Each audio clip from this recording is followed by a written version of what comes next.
What's up, geeks? You are tuned in to Fit Geek Training, where we talk about your fitness and all the things that make us geek out. We're continuing our MCU review series, and today we're going to talk about the Incredible Hulk. I've got a lot to say about this one. Stick around.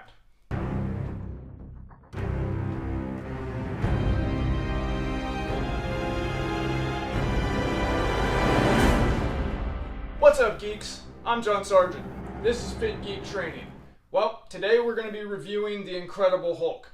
Earlier, I reviewed Iron Man, and I also released a workout for Iron Man, so if you haven't had a chance, go check those out.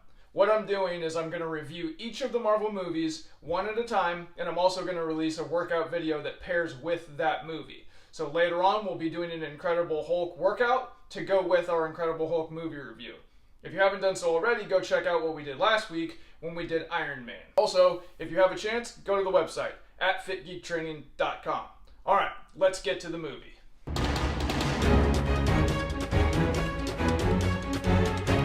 This one stars Edward Norton. He plays Bruce Banner / the Hulk. He's okay. He wears a lot of hats. He doesn't look good in hats. I don't know why he's always wearing a hat. I guess in the Marvel Universe, wearing a hat equals a disguise. Everybody does it. It's like a Marvel signature thing. Then you've got Liv Tyler. She plays Betty Ross. She's the love interest / co-worker of Bruce Banner. She does an awesome job at looking sad all the time, no matter what. When she smiles, she looks sad, and when she's sad, she looks sad. She's really good at that. Then you've got Tim Roth. He plays Emil Blonsky, who becomes the Abomination.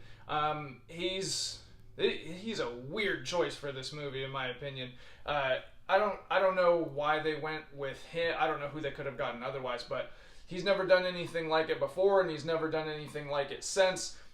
He's really more suited towards like crime dramas and the types of things, Reservoir Dogs, that he's done before. I don't really see him as a soldier, even a soldier on super steroids.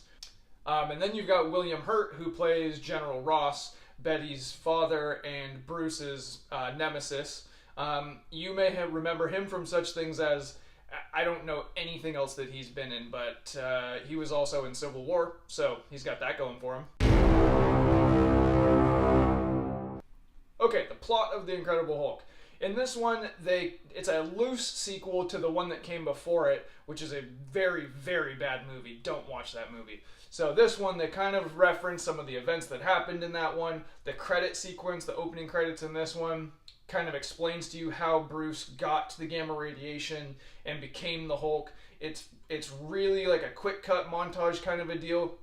It's a little bit hard to follow if you're not already familiar with what's going on. But basically, he experiments on himself for the military.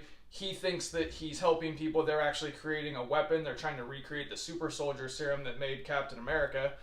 And he gets gamma radiation. He turns into a giant green rage monster, and he breaks everything. He injures a bunch of people, and he goes on the run. And then jump forward 5 years, and he's living in Brazil, and he's making soda. He's in a soda factory, and he's practicing a lot of yoga and jiu-jitsu, and he's doing breathing techniques, and he's trying real hard to manage his anger so that he can not become the Hulk, because the Hulk ruins Bruce Banner's life, and he doesn't want to have to clean up after him, so he's really trying to manage his rage. While he's working at the soda bottling factory, he's fixing some equipment, he cuts his finger, and the blood falls through the grate. It's actually the best CG in the whole movie, is when the blood is falling. And then it lands in a bottle, and they ship it, and Stan Lee drinks it. They don't tell us whether or not he became a Hulk-type creature. He just is an old guy with gamma poisoning, they say. So now the military knows where he's at. So General Ross sends some military guys to Brazil, and they're going to catch Bruce Banner. So they send Tim Roth, and he's like a kind of middle-aged, real skinny, he looks like he's probably already on drugs. Anyway, they send him, and they go, and Bruce sees them, and he runs away. And it's like a chase scene through Brazil. So they end up chasing him all the way to the bottling plant from his apartment. And he gets there, and then the thugs he works with, they start roughing him up, and his heart rate goes over 200, and he hulks out, and you're super excited to see it. Problem is, you don't see it. His eyes turn green, another reference to the old TV show, and then you don't even see the Hulk. This whole fight happens in the dark. You don't see him at all. You see like glimpses and shadows and things flying and people ducking and getting hurt. And Tim Roth is Blonsky. He's like, real curious. He wants to know what's going on. He's actually seems pretty intrigued by the whole endeavor. But as a viewer, while it's happening in the dark, I couldn't really, honestly, as I was watching this movie again, I don't even consider it a Hulk scene because you never actually see him. So Hulk gets away, and then Blonsky goes and he's like, what was that, to General Ross? And he explains the whole thing to him, the super soldier and what they were trying to do and what happened to Banner, and that Banner is the Hulk.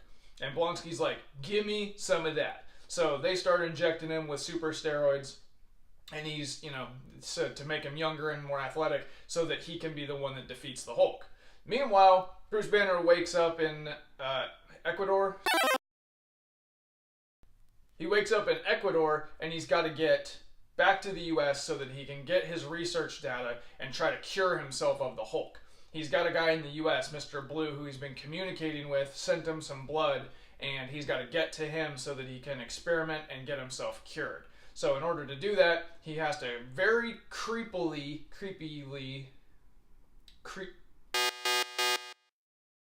he has to creep out on Betty. She's dating the dad from Modern Family, and then she looks really sad, and they meet in the rain, and I don't care. It doesn't matter. And then now they can get his research and get it so that he can get cured. Problem is, the dad from Modern Family tipped off the military, and they're going to ambush Bruce at the college, except for they trap him in a tunnel, and then he finally hulks out where you can actually see it.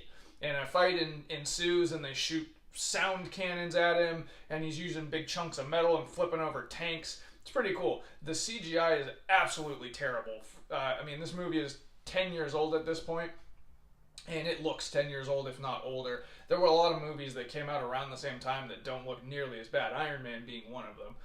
But the fight is still pretty fun to watch. So, Blonsky shows up, he's on super steroids, and he thinks he can fight the Hulk. He was really, really wrong. Hulk kicks him in the chest, and he rolls 100 yards and plows into a tree, and you're pretty sure he's probably dead. But then the helicopters come in, and they're going to shoot at Hulk, but he's kind of in the middle of something with Betty, and he has to cover her up. So basically, her dad nearly killed her, and the Hulk saved her. Weird thing, though, it just immediately starts raining when it had been a clear, sunny day up until then, which is kind of a theme that runs through this movie. It's kind of Bruce Banner wearing hats that don't fit and rain coming out of nowhere. So he takes Betty and he jumps off, and they go in a cave, and he's yelling at the lightning, and she calms him down. We get it. She's his calming force. So once he turns back into Bruce, Betty and Bruce go, and they're going to go find Mr. Blue, and then he's going to cure Bruce. So they talk to him for a little while. They find out, that he's reproduced Bruce's blood over and over and over and over again and experimented on a lot of other things. And Bruce is like, nah, when we're done, we're getting rid of all of this blood. That's not cool. So they inject him with the cure, and he starts to Hulk out. He gets mostly hulked out. Betty calms him down, and then he goes back to being Bruce. But just as soon as that happened, the military shows up and arrests him. Takes them both out of there, Betty and Bruce. But they leave Mr. Blue, the doctor. And Blonsky comes in, and he's like, hey, I want what he's got. Make me some Hulk juice. So he does, and it mixes with the steroids that he's already on, and it turns him into the Abomination.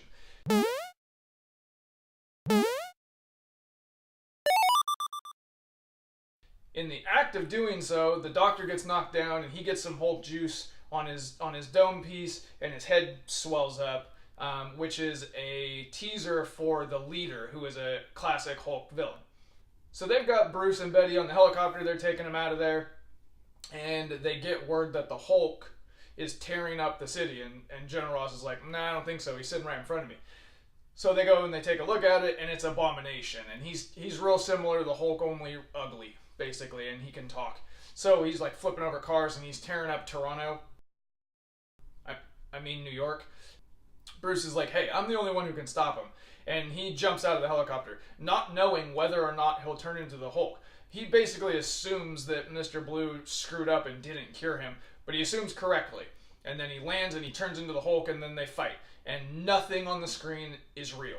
All the buildings, all the characters, all the explosions, it's all CG, and it doesn't look good. It's still fun to watch. I mean, it's giant monsters fighting each other. One of the coolest parts is when Hulk grabs a cop car, he rips it in half, and he uses the halves of the cop car as gloves, and he punches Abomination in the face a bunch of times. And then they fight up to the roof, and then they fight some more. It's all kind of just generic fighting. But after he defeats Abomination and he runs away, thus leaving every single character in the exact same position that they started in, so essentially nothing happened. Hulk runs away to Canada, and Bruce Banner is sitting there, he's doing his breathing techniques, and his eyes turn green and he smiles, kind of leading you to believe he can control the Hulk now. Then it cuts to a bar. And this is actually not a post-credit scene. This is the only Marvel movie that doesn't have a post-credit scene. But General Ross is sitting in a bar doing movie drinking. Movie drinking is when you just fill up and pound and fill up and pound and fill up and pound, which would kill anybody that's not in a movie. Usually Russian gangsters do this in movies. Anyways, so another heavy drinker, Tony Stark, walks in and he tells General Ross, what if I told you we were putting a team together? And at this point, you're like, oh man, he's talking about the Avengers.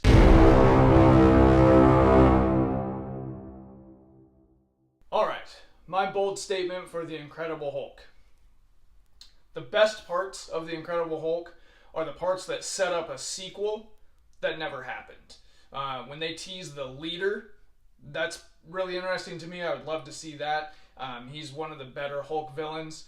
When they show that he can maybe control it, that never pays off. I guess it sort of pays off in the Avengers when Mark Ruffalo takes over, and he says, I'm always angry, but there was never a sequel to this movie, so it didn't matter. There's really nothing interesting about this movie that isn't something that was teasing the next. Alright, my ranking this week. I'm sure you can assume it's not high. There are 17 Marvel movies. The Incredible Hulk is number 17. It is just not really worth a rewatch, to be honest with you. But all of the other Marvel movies are very entertaining, and we're going to do all of them. Next week is going to be Iron Man 2. So make sure you stick around for that one. This week, we still have our Hulk workout coming up. This movie is obviously about duality. You've got Bruce Banner, who wants to have a nice, peaceful life, and then you've got the Hulk, who wants to rage out and smash stuff. So we're going to do a workout that sort of covers both of those bases. Alright, make sure you go check out the Instagram, @FitGeekTraining. Make sure you go check out the website, fitgeektraining.com, and I will see you guys next week. Game over.